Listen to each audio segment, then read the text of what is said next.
Self-improvement is the key to life. That's it. What? Wanted the answer and I gave it to you.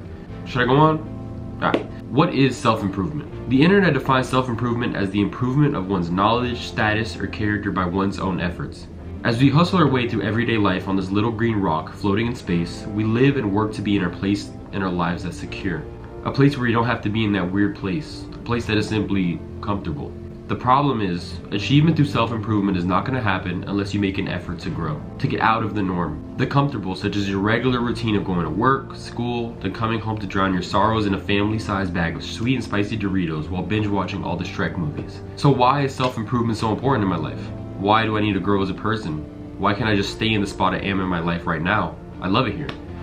Well, you can't. You can stay in that same spot in your life, and it may be fun for a while, but over time life may hit you hard. Or years will go by, and you'll still be living the same life you've been living in your high school days. Let's face it, you don't want to be 40 looking back and realizing you haven't moved forward in your life at all. If you really want to grow as a person, you're going to have to do more than just start acting older, and putting on a facade so other people can think that you're the mature, misunderstood one, or whatever you thought improving yourself was. In my last video I said that everything starts with you, and I meant it. And that means growing inside before you start to grow outside. Eliminate those negative beliefs and thoughts like saying to yourself, "You're trash, you're never gonna be enough, you don't deserve that good thing to happen to you, you'll never figure it out, look at where everyone else is in their life and look at you, you'll never get it." Even those self-destructive thoughts where you clown and belittle yourself just so you can be labeled the funny person in your group, poison your mind over time and to the point where you actually believe what you're saying. The more you start to say something over and over, the more you believe it. Why do you think a lot of celebrities are depressed in the long run? It's because they're always being watched, critiqued, and always pay attention to how people perceive them. Steve Harvey once said a quote that really hit me. People's opinion of you is none of your business, nor should you make it yours. You get in a lot of trouble worrying about what somebody think about you, when really, what difference do it make? Whether they wrong or right, what difference do it make? The majority of people who have a negative viewpoint of you really don't even know you. Work on talking and thinking about yourself positively and blocking out that negative self-talk, because no matter how many times you think that you're just joking, when you talk badly about yourself, remember that you're always listening. Build that shield up and know who you are before someone else can come in and tell you who you are. I cannot stress enough how important it is to get enough sleep. The older I get, the more sleep I crave, and also the less sleep I get, so I'm gonna work on it with you. I work an early morning job 5 days a week, and it's critical that I get enough sleep to be able to do that job. And that means going to sleep when the sun is still up. And it can be hard sometimes. Everybody, especially young people, should be getting 7 to 9 hours of sleep to increase productivity. I know you love sleep. I know that every time you get out of bed, your pillow's calling you back. I've been there. I am there. So do yourself a favor and get some sleep. Don't tell yourself you're gonna get a bunch of sleep tonight and be in bed scrolling on TikTok. Getting enough sleep reduces stress, increases energy, improves your memory, boosts your immune system, and gets those bags and dark circles out from under your eyes. I can see them, so get some sleep.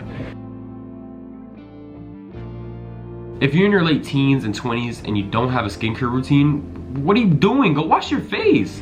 Everyone should have a skincare routine. Your face collects all types of dirt and oil, and it is so important to make sure you take all that off. You should be washing your face at least twice a day. Once when you wake up and again before you go to bed. Listen, what works for you works for you. If you have to use 8 products to get clear skin, that's okay. Me personally, I'm still figuring it out, but I'm using a set of products I discovered works for me that I'll use in the morning and at night. Exfoliating. You should be exfoliating twice a week to get all that nasty dead skin off your face.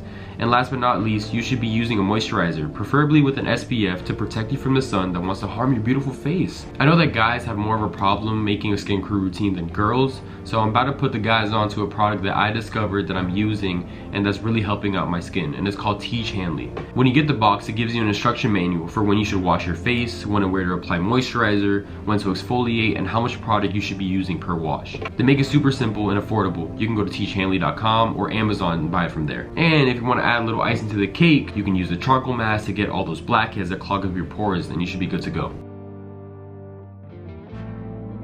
Get in the gym. I'm not saying pump iron until you're built like John Cena, but getting at least an hour of exercise can improve your health drastically over time if you're consistent at it. Going for daily runs, bike riding, and getting a membership at your local gym and working out there not only improves your physical health, but also your mental health. You ever heard the expression, if you're mad, go to the gym? No? Just me, okay.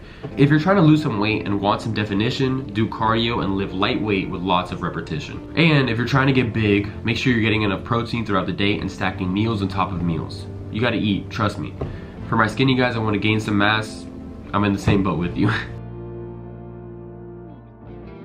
Going to the gym every day and putting work in won't get you far if your diet consists of Eggo waffles, Funyuns, and ice cream. Making sure your body is getting the right nutrients, taking vitamins daily like vitamin C, vitamin D, zinc, calcium, magnesium, etc. goes hand in hand with getting right in the gym and is essential to your overall health. I put reading and journaling in the same category because personally I do these one after the other. Reading is such a lost art that many of us have forgotten since we're in a new age with technology. We're very reliant on social media and a little rectangle screen to keep us entertained. Getting away from all that and picking up a book really helps me disconnect from the world. You could choose a fiction book, even a comic book, but a good self-help book like You're a Badass at Making Money, Think, Grow Rich, and a purpose-driven life can teach you something, it applies to your life, and can really level you up as a person. Also, reading a book about what you're passionate on can really help you. Like, I'm passionate about acting and the whole acting industry, so this book called Stella Adler and the Art of Acting is really helping me out. Now, journaling is a way that you can vent without the use of another person. When there isn't someone around that you feel like you can really talk to, or there's something that you don't want to talk to anyone about, you should write it down and get those words on a piece of paper. It'll sort of create a mental shift on your mind that a weight has been lifted. One thing I like to do after I've written down everything on my mental and feel like I've put all my problems and emotions on that piece of paper is that I like to write 5 things I'm grateful for. You can do 10, you can do 20, you can even do 100 if you want to. Start with 5. And the last thing I think that can really level you up as a person, and this is kind of a fun one, is to level up your style game. That means going in your closet and seeing what doesn't fit you, donating it, and going shopping for some clothes that make you look and feel good. There's nothing better than being confident in your own skin. When you look good, you feel good, and vice versa. But I have more on that topic, so if you can get this video to 5 likes, I will solely talk about what type of clothes guys should be wearing in 2022 and into the new year of 2023. I can't speak for the ladies, sorry girls, but I can speak for the guys that want some knowledge on what to pick up, down to the shoes that they should be wearing. So like I said, hit that like button to see that vid very soon. And that's my list of how you can level up as a person. I hope that you like this video. Please drop a like, comment, subscribe. It really goes a long way. It really helps this family grow of ours. I hope you took something away from this video. I hope that this video found you at the right time. Maybe you were feeling like you weren't the most confident in yourself, but I just want to thank you for being you. Because whether you do these things or not, you're amazing. You are amazing.